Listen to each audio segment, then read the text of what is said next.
Started a little bit about myself. As Michelle mentioned, I've been with FranNet now for 20 years, which is hard to believe. So I actually own a franchise of a franchise consulting business. So we kind of walk the talk. I'm a franchisee, and I've been helping folks evaluate franchise opportunities to determine whether or not they're a good candidate to be a business owner. Prior to that, I worked in corporate America in human resources with Kraft Foods and Exxon. So I did the corporate thing. And, for a variety of reasons, kind of always wanted to do my own thing. Kind of my entree into small business ownership is we also own a promotional products company. So I've been immersed in small business ownership now for well over 20 years. And as it also indicates, I've been a SCORE mentor and a franchise subject matter expert for many years as well. That's a little bit about me. Who is FranNet? We're a 35-year-old international franchise consulting firm. We've got consultants across the country. We're franchise matchmakers. We're here to help people find out if business ownership is right for them, and if so, what franchise would be the best fit. Our services are always free. There's no catch. There's no hidden agenda. We're here to educate and we're here to guide. We've had strong national partnerships with SCORE and the Small Business Development Centers, SBDC. And, for us, we're really here to, again, educate people on franchising. So, clearly when somebody is thinking about maybe doing something on their own or looking at franchising, and particularly when I'm working with clients, I want to know your why. What has prompted you to say, hey, maybe business ownership is a better option than a conventional job or working in corporate America? And I think for all of you, if you're in the midst of exploring business ownership, I think it's key for you to have a clear understanding of ultimately why. What are your, and we oftentimes couch it in terms of career pains. What is going on in your career that says owning your own business will solve a problem? Could be that you've experienced one too many layoffs, and so you're looking for more control. You're looking to create your own job security. There are individuals that, just crave that independence and the ability to make their own decisions, drive their own agenda. Could be fulfillment. You're just not finding any satisfaction or fulfillment in the corporate world. So whatever it is for you, I think you got to kind of dig deep and really determine that why. Because, really that's what you're trying to do, is to solve those career pains. This diagram was actually a survey that we did at FranNet many years ago. So I don't want to say it is the most up to date, but I would say for all intents and purposes, it's probably not that far off. And I like to share this because I think there's this notion that you have to be a high level executive or a CEO to buy into a franchise. And that can be far further from the truth. I mean, the reality is we work with people from all walks of life, ranging from stay-at-home moms to veterans, firefighters, attorneys, teachers, engineers. I mean, you name it, people from all walks of life. So again, don't think that you have to be a high level executive to get into franchising. Part of kind of what we're helping people do is leverage their skill sets, their interests, their core competencies, and then matching them up with franchises. So it's really you trying to get a sense of ultimately what do you want to achieve personally, professionally, and financially, and how can you leverage your transferable skill sets. Let's talk about franchising myths. And we kind of couch it in this way because I think oftentimes there are a lot of misconceptions that people have. And when we talk about these myths, in most cases, it will address a lot of the common questions or misconceptions that you have.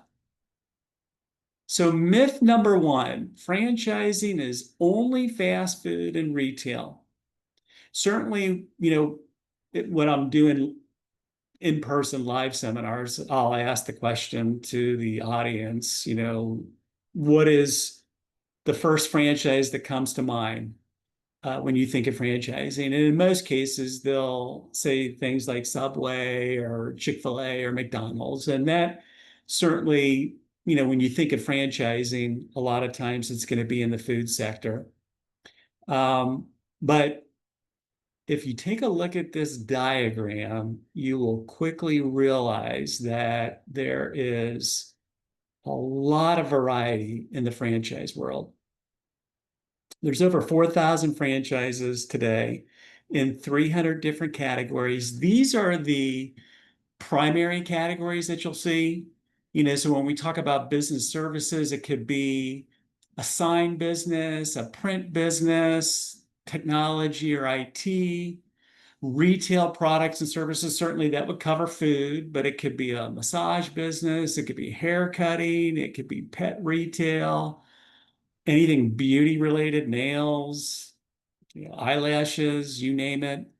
Um, Automotive, from transmission to oil change, commercial and residential services that could be cleaning businesses, commercial restoration, janitorial, home improvement, painting, blinds. I mean, you name it, a ton of stuff in that category. Personal services could be tutoring, senior care services, pet grooming, other could be hotels, car washes, storage facilities. So that should give you a very good idea that there's a lot more to franchising than French fries. Lots of variety. So don't think you have to get into a food-related franchise to get into franchising. This slide covers kind of what we're seeing nowadays, from a trend standpoint. Um, and I'll tell you what, a lot of these businesses, people might kind of think that they're boring. We kind of look at them as resilient and tried and true. Not to say that there aren't franchises that could be fatty, so to speak. We tend to focus more on these resilient, tried and true businesses. But again, this should give you an indication of the breadth of franchising, ranging from health and wellness to fitness, home improvement, pet signs. Again, a lot of the things that I had already mentioned in the prior slide, but really, I think once people realize how many different franchise categories there are, they get pretty excited.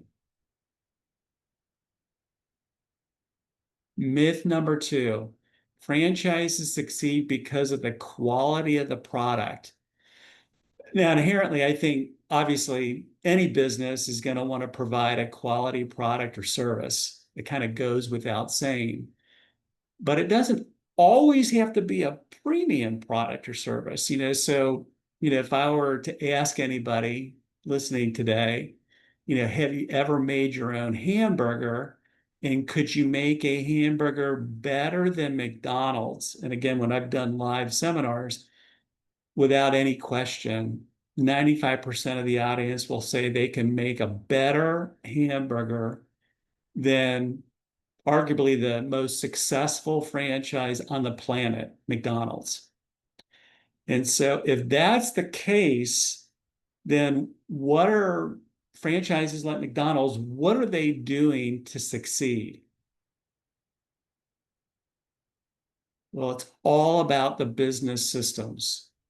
That's basically what you're doing is you're buying a business in a box, structure.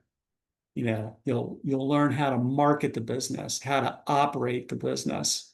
You're going to have robust technology, CRM systems, accounting systems. You're going to get ongoing training and support.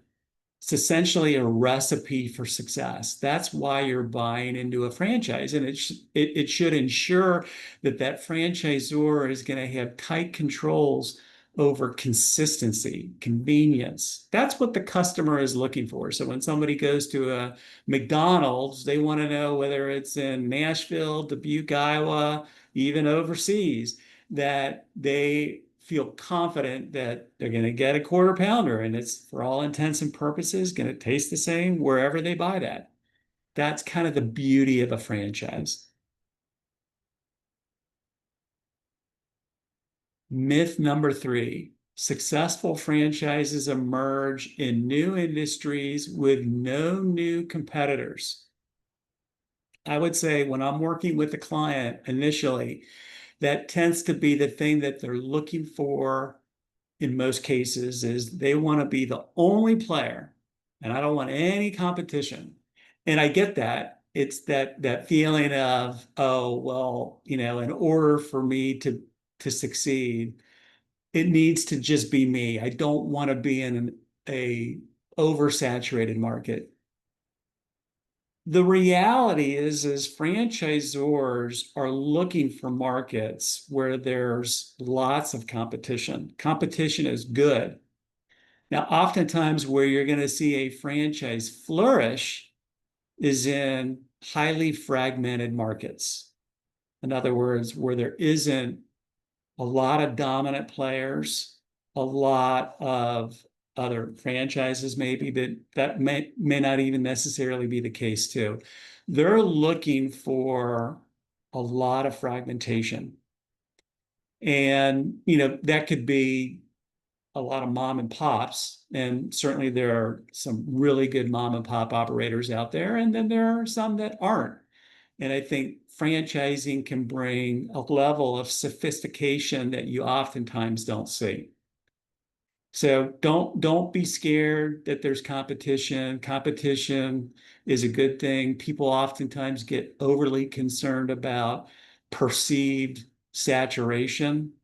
I would always tell a prospect, the best way for you to really determine whether a particular franchise may be oversaturated is talk to other franchisees in that system and learn from them what the competitive landscape is. You'll oftentimes hear they'll tell you there are competitors, but they're able to enjoy a certain level of success, revenue, income. So again, and we'll talk more about that. That's a way for you to, again, as you begin to do your due diligence to confirm whether or not a business is saturated. Myth number four, franchises are expensive. Now, that's a relative term. Everybody's going to have their own idea of what's expensive and what's not expensive. This gives you a somewhat of an idea where franchises fall from a total investment standpoint.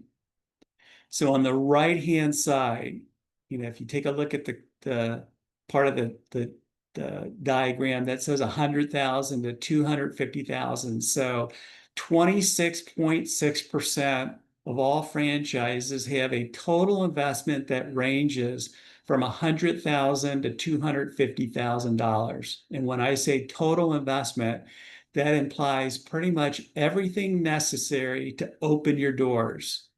So that would include your franchise fee if it's brick and mortar, your build out, your opening inventory, your grand opening marketing, typically paying 3 months of working capital, staff, all that stuff. 100 to 250,000. So about 26% fall into that category. 50 to 100,000 is 9.3.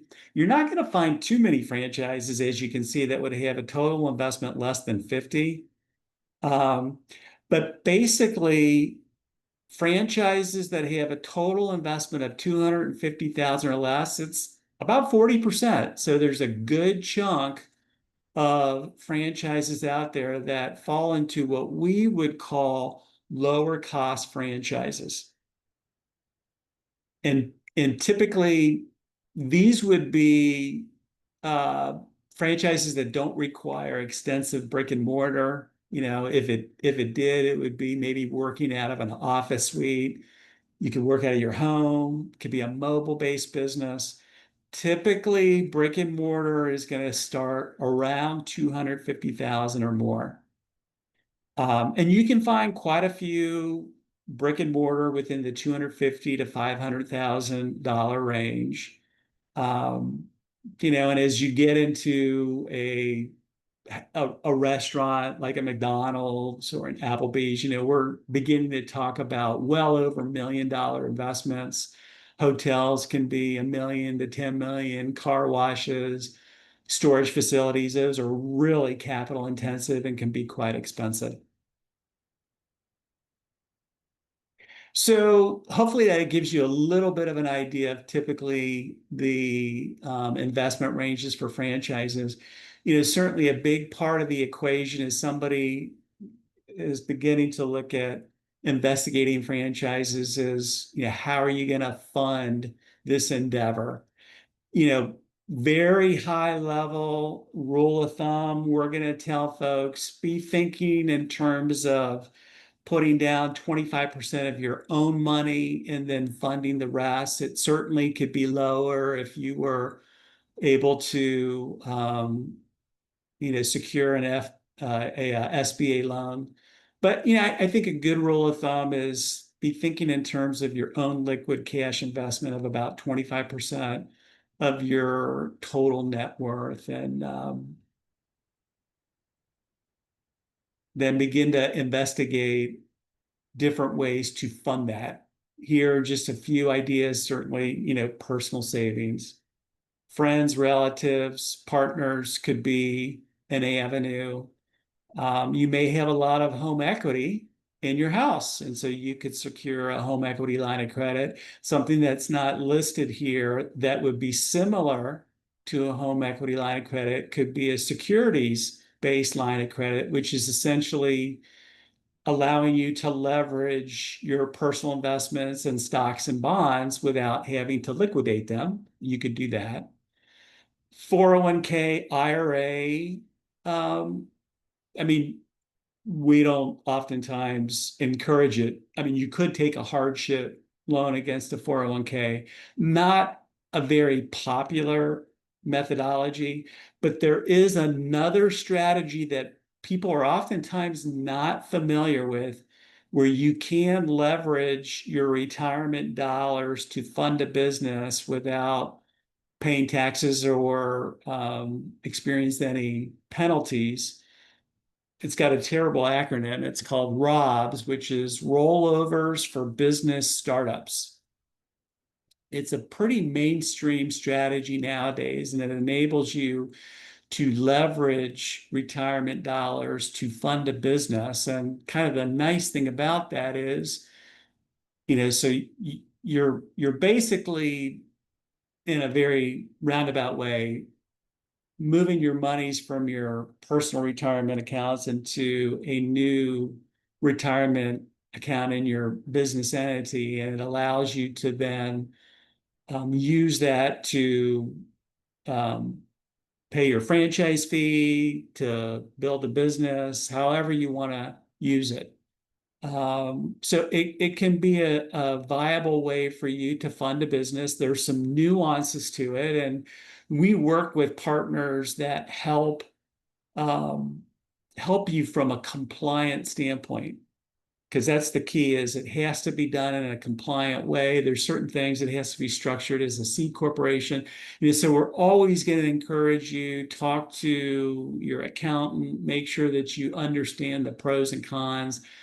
So I'm not going to get into a lot more detail, but I just say that, this is a strategy that oftentimes people are not aware of. And I tell people, listen, I'm not encouraging or discouraging that strategy. For some people, it might be a great way to do it. They could be top heavy in 401k dollars. And for others, they say that's earmarked for retirement. We're not going to touch that. So then focus on other avenues. I briefly mentioned SBA loans. SBA loans can certainly be a great way to fund a business. And you can do that actually in conjunction with some of these other strategies. Nowadays, with the SBA loan, it's gotten tightened up, and they've kind of reverted back to old requirements. So now franchisors have to be in the SBA franchise directory in order for an SBA loan to be approved. So, there's just certain things that need to be in place in order for you to consider an SBA loan for a franchise. And certainly, again, there are traditional bank loans that you could pursue too. So, certainly you can work with SCORE for connections on SBA loans and local bankers and whatnot. But, certainly there are a lot of different ways to fund your business. So hopefully that gives you a little bit of an idea. Myth number 5, high return requires a high investment. So let me stress something. There's absolutely no correlation between how much money you spend in a business and how much money you can make. So, don't think that, oh, well, if you invest a lot of money, say in a restaurant, that you're guaranteed of having a high return. There's no correlation. There are some terrific lower cost franchises, typically service businesses, that aren't going to require a significant capital investment, and so from a range standpoint, I would put it in that $100,000 to $250,000 total investment category. Oftentimes, that category is not going to require extensive brick and mortar. Now, something to keep in mind, and when we're working with clients, some service businesses are going to require a certain skill set.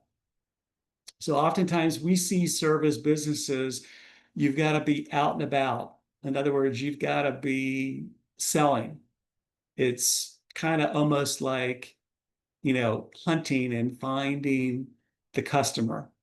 So if you don't have that experience and you're not comfortable doing that or not willing to learn how to prospect and sell, doesn't matter really how low the investment is. If it's not something that you're good at or comfortable or willing to do, then you may want to pivot to a kind of traditional retail brick and mortar business, which oftentimes will articulate as a marketing driven, management driven business versus a sales prospecting type of a business. In other words, like if you had a hair cutting business, it's going to be predicated on your physical location, whether you're doing social media, traditional advertising. If you're doing all that stuff and you're getting the customer to your destination,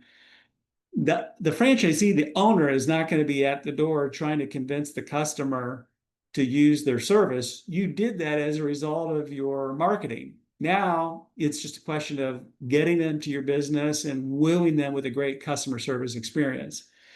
Whereas with a lot of the service businesses, you've got to go out and you've got to network and build referral partnerships. You got to prospect.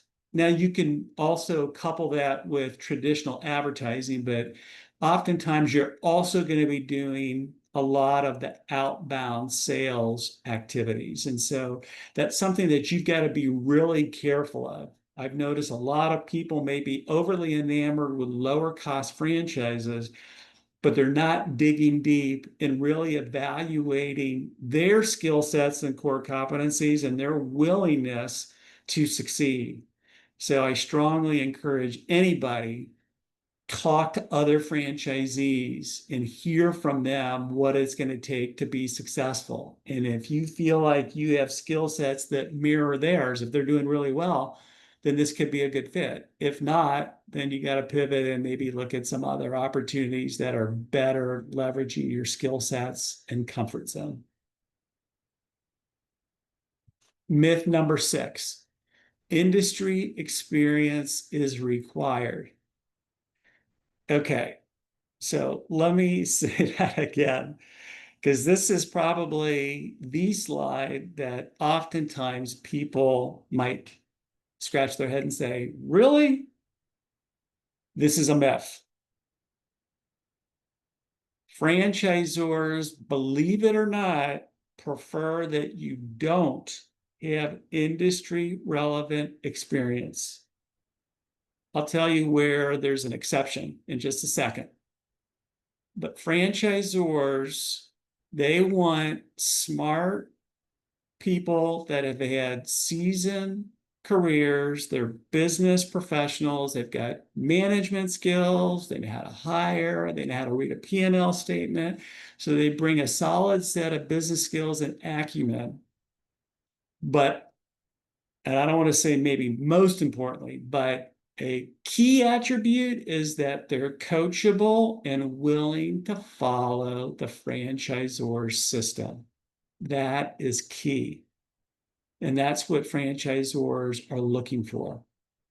They've learned that oftentimes people that come with industry relevant experience because of ego or I've been there, I've done that, I know how things operate, they will quickly realize that there's a lot more to the franchise system than they thought. And a lot of those people that they don't follow the system, they get out of the gate slow, even though they had prior industry relevant experience. So the franchisor, they oftentimes, it's almost kind of like a clean slate. They're looking again for people, solid business skills, but willing to follow the system.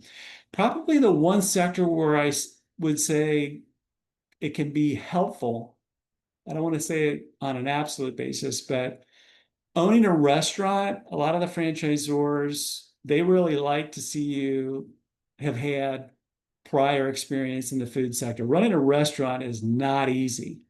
And so that can be a paradigm shift for folks that don't have that exposure. Again, I don't want to say that it's a requirement on an absolute basis, but a lot of the franchisors do, in that case, like to see you have had some type of experience in the food sector. But all the other sectors, not at all. Okay.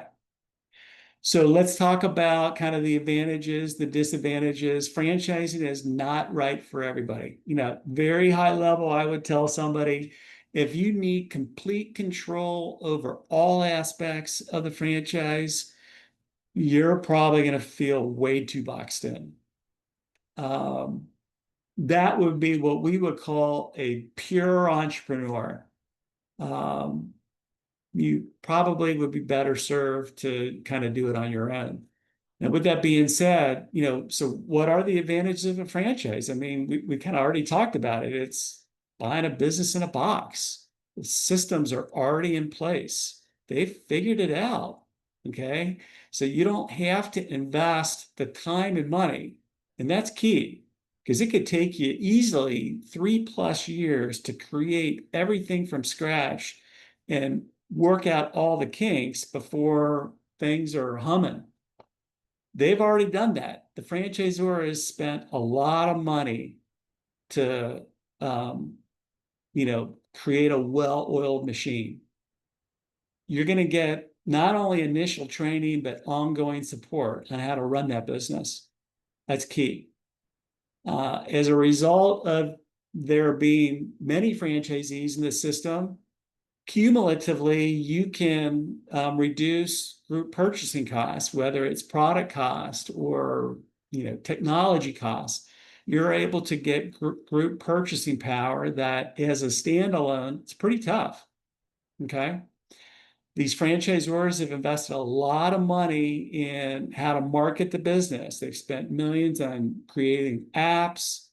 Again, things that you don't have to spend money yourself. We'll get to this in just a second, but franchising is a regulated industry. And as a result of that, it's to protect you, the prospect. There are certain things that are put in place that should protect you. So that's a positive. And I being a franchisee myself, and I would tell you probably the thing that I enjoy the most is the other network of franchisees, the family, the culture. That is key. I love knowing that I've got other franchisees that I can turn to. So, we oftentimes say you're in business for yourself, but not by yourself. There's something to be said about that. Disadvantages of you got to be willing to work within a system. There are going to be initial fees, okay, and you're going to be paying ongoing royalties. Now, I look at that from the standpoint of pay to play. All right. But I don't want to discount the fact that, yeah, you're going to have to pay a franchise fee and you're going to have to pay ongoing royalties to be able to enjoy these systems. You're going to have rules that you need to follow. Okay. Like if you wanted to put chimichangas on the McDonald's menu, it probably ain't going to fly. So there are going to be restrictions of the services and the products that you can sell. If you're looking at a franchise, they may not even have availability of the concept in your geographic preference. So that could be an issue. There are territory restrictions. All the franchisors are going to carve out territories based on meeting certain specs. And so you're going to need to be willing to work within the parameters of the territories that are established. And as I kind of already alluded to, you've got to be willing to adhere to the franchisor's products and services. By the way, the franchisor is going to be really stringent with that. And they're doing that as a way to maintain quality and consistency so that you may look at it as restrictive, but again, all the things as consumers that we enjoy, that consistency and quality, in order to achieve that, the franchisor has to ensure that all the franchisees are following the same systems and using the same vendors and, having the high level, same standards and all that stuff. The franchise disclosure document, this is a document. And by the way, all franchises in the United States, they're all governed by the FTC, the Federal Trade Commission. Anybody that is formally looking at a franchise, that franchisor is required by law to give you this franchise disclosure document or FDD. It's a uniform document. They're all formatted the same way. So every franchise is going to talk about the same 23 items. They're going to talk about their background, their experience. They're going to let you know if they've experienced any litigation, bankruptcies. They're going to talk about typical investment ranges, royalties. They're going to give you contact information for all current franchisees and franchisees that have left the system. So it's a wealth of information. If you want to get an idea, so there's two places for a prospect to be able to learn the potential from an income standpoint in a franchise. One would be under item 19 in the FDD. That's where the franchisor can make a high level earnings claim, whether they give you average revenues or net income, margin data, but it is high level that they can make an earnings claim under item 19. This is the other place for you to learn potential income, and that is by talking to individual franchisees. Is what we call validation. It is critical. Anybody that I'm working with, I'm going to always encourage them, talk to 5 to 10 franchisees. They can share anything with you, the good and the bad. How's the support been? What was their break-even point? How much money have they made? If they had to do it over again, would they still buy this franchise? Now, they're not required to share this information. So you may need to talk to more, reach out to more franchisees because probably half won't call you back because they're running their own business. But It's a critical part of your due diligence process. And a lot of them will be more forthcoming than you think because they kind of went through the same process themselves. But that's probably the best place for you to get an idea of potential for return. Semi-absentee ownership. Um, this is this is one way to get into franchising versus, a working as a full-time operator. I say, it can certainly be the right strategy for certain people. You've got to be careful. Some franchisors use this terminology a bit loosely. And what I mean by that is some franchises aren't necessarily designed well to be run semi-absentee. The whole idea with semi-absentee ownership is essentially to work through a manager or a general manager that is overseeing the day-to-day responsibilities. So we oftentimes see a lot of corporate executives looking at this strategy as a way to create another stream of income to diversify, and they keep their full-time job. And then through another manager or general manager, they're immersed in the day-to-day. And it can be run effectively depending on the business model. So you just want to make sure that if you're looking at this, that as you do your due diligence, that you talk to other franchisees that effectively have run this semi-absentee. A lot of times we'll see brick and mortar franchises be better models for this than service businesses.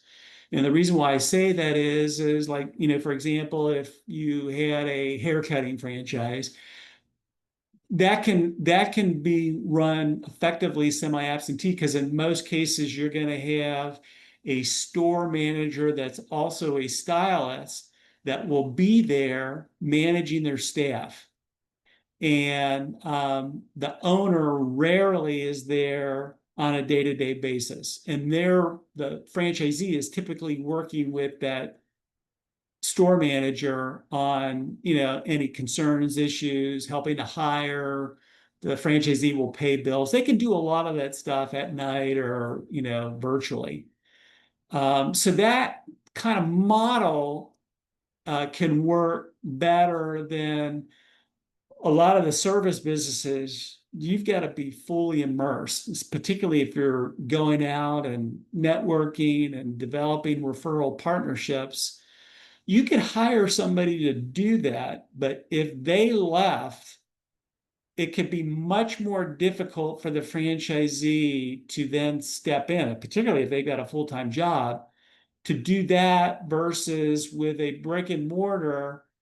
Oftentimes, they could promote another one of the stylists, say in the haircutting example, and it could be a much smoother transition. So anyway, I say this as, for those of you that might be thinking of diversifying your income, but keeping your full-time job, it certainly can be a viable strategy. Just some things for us to think about. And I do want to end on that note that it almost never implies a fully passive investment. Even as a semi-absentee owner, you've got to be somewhat involved.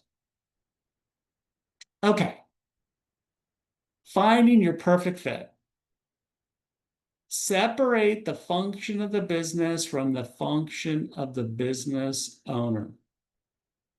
With most franchises, it is rare that the franchisee is actually performing or involved in the day-to-day. They are focused on CEO activities, running the business as the CEO, and then surrounding themselves with a great team. So, and that could be whether it's a full-time or a semi-absentee.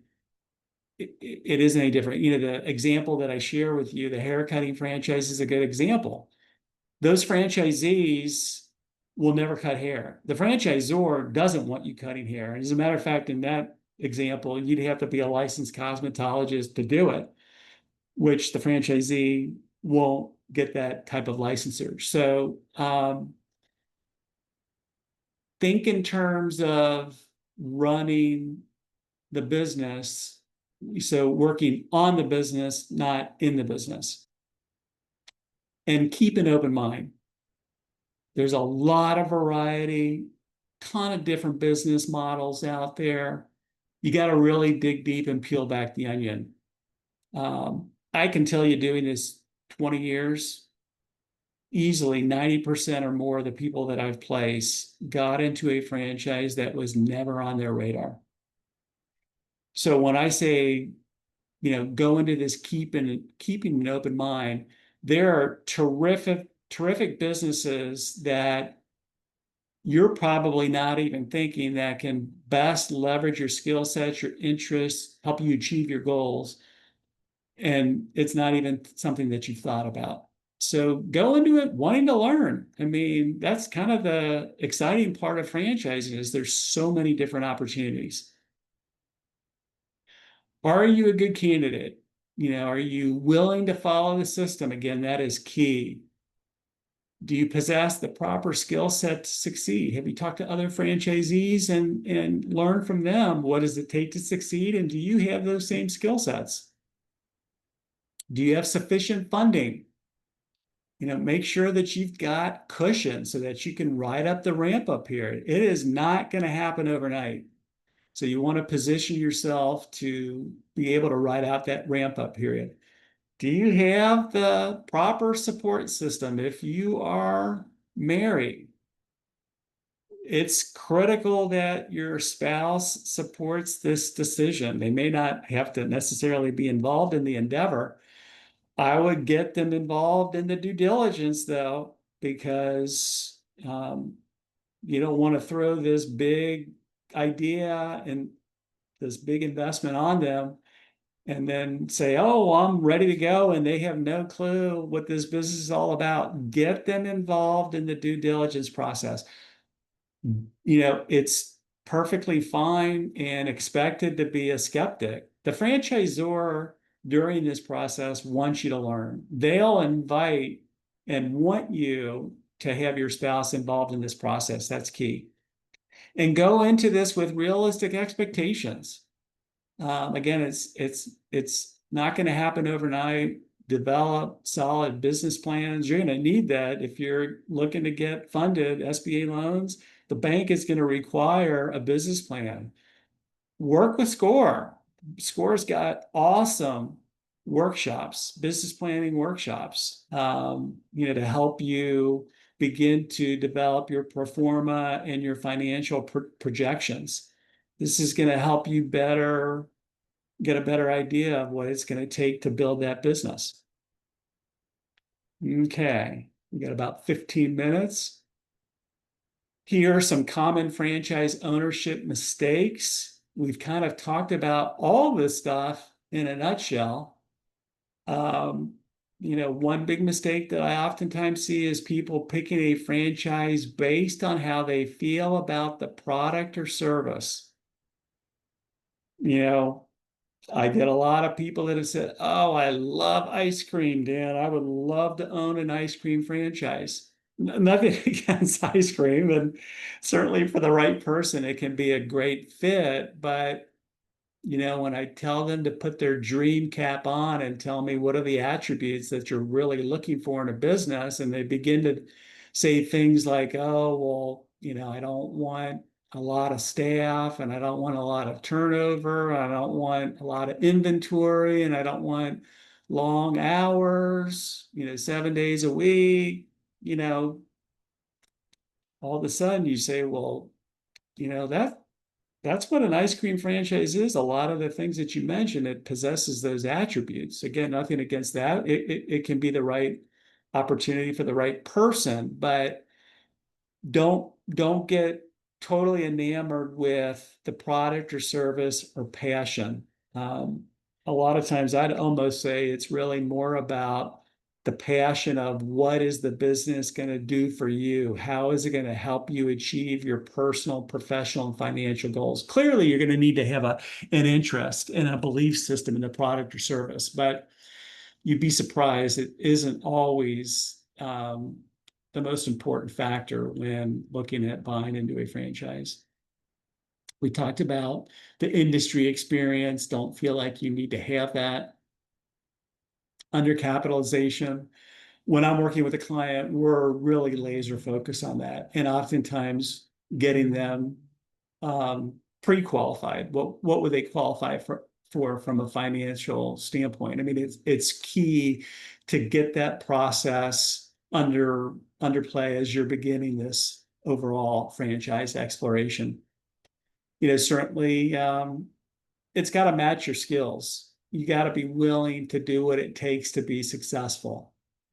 Don't be enamored with the business if you're not willing to do what it takes to be successful. It sounds obvious, but too many people get into the business because they think, oh, well, there's a lot of demand and it's in a feel-good business, but they're not willing to go out and sell and get customers. Marketing certainly is an essential part of any business. Work with the franchisor to get a really clear idea of how much money do I need to spend. You got to build that brand awareness. You don't want to be, nickel and diming it, so to speak. You really want to work on the business, not in it. I don't know if any of you have ever heard of the book, The E-Myth Revisited. It's a great book. That's essentially what, in a nutshell, what that book is talking about is there are too many business owners that they're working the business. Like if you had a painting franchise, they're actually doing the painting. The franchisor doesn't want you doing that.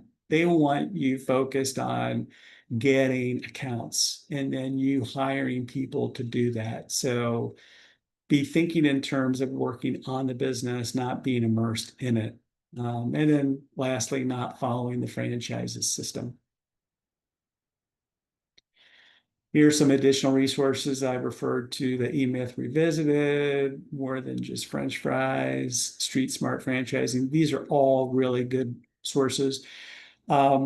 Anybody that I'm working with, I'm going to always encourage them to use a franchise attorney as you get closer to making a decision, work with an accountant. You want to be able to leverage professional advisors to help you make the best decision for you and your family.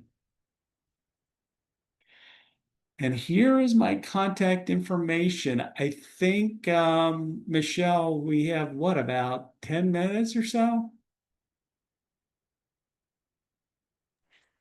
Yes. Okay. So I open it up to anybody for any questions. Hopefully I didn't go through this too quickly. I threw a lot of information out to everybody, but hopefully it kind of touched on a lot of the questions or things that you all have been thinking about, franchising. But any questions from anybody?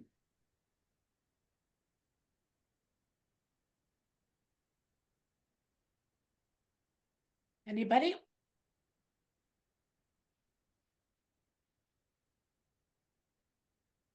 What you can do is hit your unmute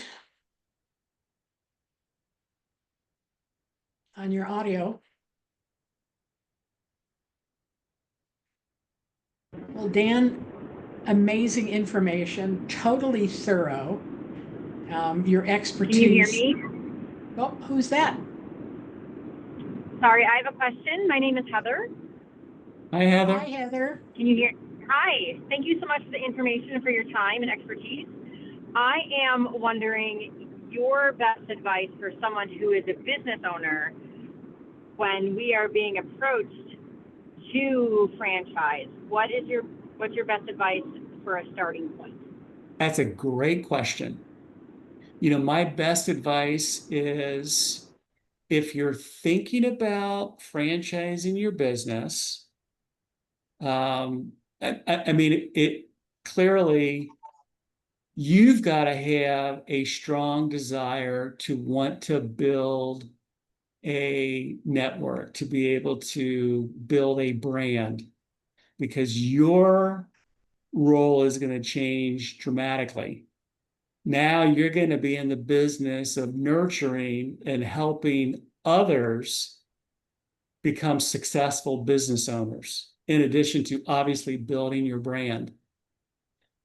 I would tell anybody, so if that's a desire, Heather, first and foremost, I would open up multiple corporate locations yourself, because what you have to do is demonstrate replicability.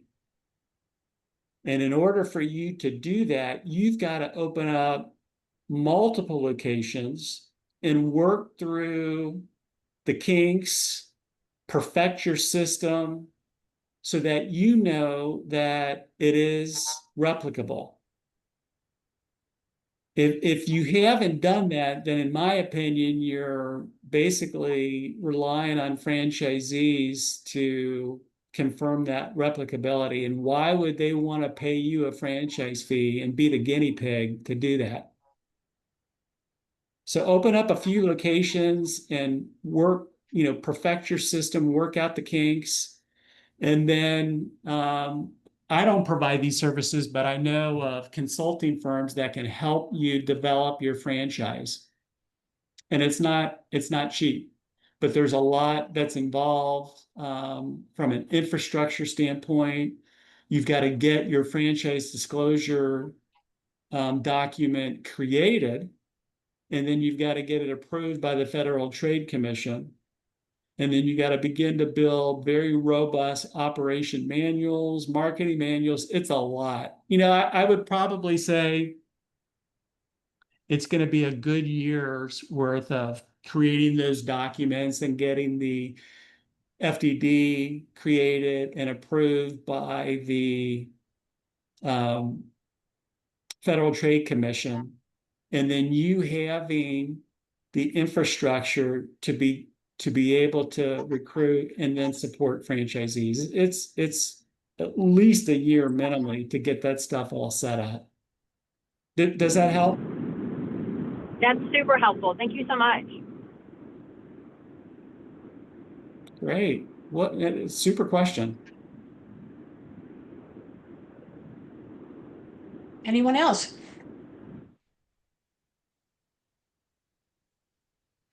Well, it looks like we've got all the questions answered and got your contact information.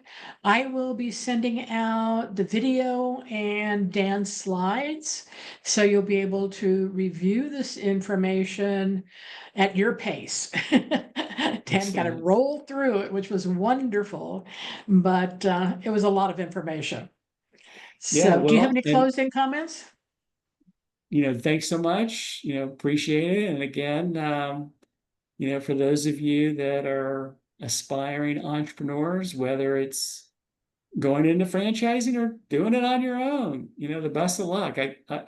I've been in the world of small business ownership for 20 years and love it. So good luck to all of you. And if I can help in any way, please let me know. Thanks, Michelle. And again, utilize SCORE. It's a wonderful resource. Excellent. For additional information on SCORE, to see the upcoming webinars and events that we have, as well as resources that you can download and use, please go to score.org/Nashville. And there you will be able to click around and find a wealth of information. So with that, everybody, thank you so much. Have a great rest of your day, and we'll be seeing you on Zoom. Bye-bye. Take care.